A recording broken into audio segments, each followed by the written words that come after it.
Hey there. We are on day 69 of our Through the New Testament in 1 year. And today we are doing Mark 12, half of it, anyways. And they keep these short so they'll last the whole year. So let's begin the parable of the tenants.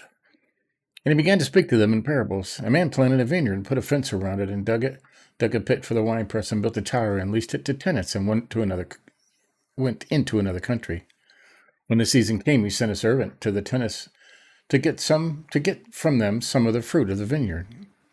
And they took him and beat him and sent him away empty-handed. Again he sent another servant, and they struck him on the head and treated him shamefully.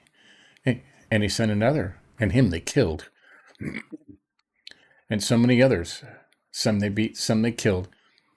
He had still one other, a beloved son. Finally he sent him to them, saying, "They will respect my son." But those tenants said to one another, "This is the heir. Come, let us kill him, and the inheritance will be ours." And they took him and killed him and threw him out of the vineyard. What will the owner of the vineyard do?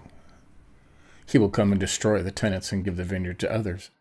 Have you not read the scripture? The stone the builders rejected has become the cornerstone. This was the Lord's doing, and it is marvelous. And it is marvelous in your eyes. Question mark. So, if you didn't know that was about Jesus, right? They killed the prophets. Okay, God built the world. They killed the prophets, and they finally killed Jesus. And they were seeking to arrest him, but feared the people, for they perceived that he had told the parable against them. So they left him and went away. Right. Paying taxes to Caesar. This is a good one. And they sent to him some of the Pharisees and some of the Herodians to trap him in his talk. And they came and said, "Teacher, we know that you are true and do not care about anyone's opinion, for you are not swayed by appearances, but truly teach the way of God. Is it lawful to pay taxes to Caesar or not? Should we pay them or should we not?" But knowing their hypocrisy, he said to them, "Why put me to the test? Bring me a denarius, and let me look at it." And they brought one. And he said to them, "Whose likeness and inscription is this?" They said to him, "Caesar's." Jesus said to them, "Render to Caesar the things that are Caesar's, and to God the things that are God's." And they marveled at him, right? Right. The Sadducees ask about the resurrection. And the Sadducees don't believe in the resurrection. Again, they believe you get one life, and when you die, it's over. They were sad, you see, right? And a pastor told me that a long time ago. And Sadducees came to him who say there is no resurrection, and they asked him a question, saying, "Teacher, Moses wrote for us that if a man's brother dies and leaves his wife but leaves no child, the man must take the widow and raise up the offspring for his brother.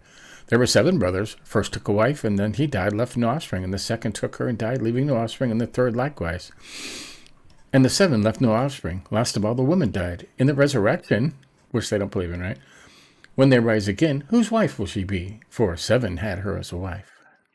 Jesus said to them, Is this not the reason you are wrong, because you know neither the scriptures nor the power of God?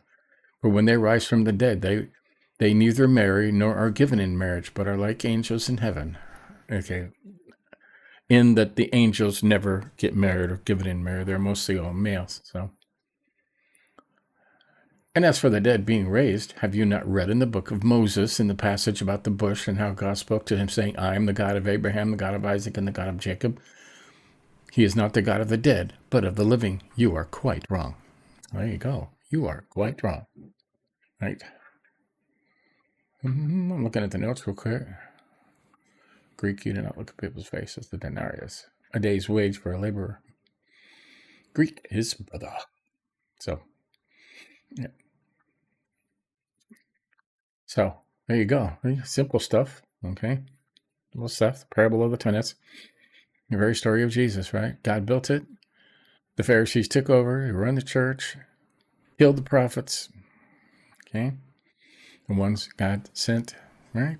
Killed them. And when he sent his beloved son, killed him too. Right? But the stone the builders rejected has become the cornerstone, right? Head of the corner, right? It's Jesus, the cornerstone of everything now. It's cool, huh? Pay taxes to Caesar. Good to catch him in something, you know? It's got Caesar's picture on it, so it belongs to Caesar. Give it back to Caesar. What can they do? And the resurrection. We will all be alive. We will not be married. You won't have your wife in heaven, okay? You will be the bride, and Jesus will be the groom, and you will be with Jesus forever. Will we know people? I like to think so. There'll be a lot of us up there. So, there you have it. That's today. Like I say, these are short studies, and tomorrow we'll finish. Let me mark this as complete. Right? And tomorrow we'll read the rest of Mark 12, right? The great commandment, I like that one. Whose son is the Christ? Beware of the scribes, the widow's offering, right? And footnotes. Always footnotes. So, there you have it. That's Mark chapter 12. First half, we'll get the second half tomorrow. So, catch up on any of you may have missed. Give us a like if you think about it. But until tomorrow, we'll keep going. See ya.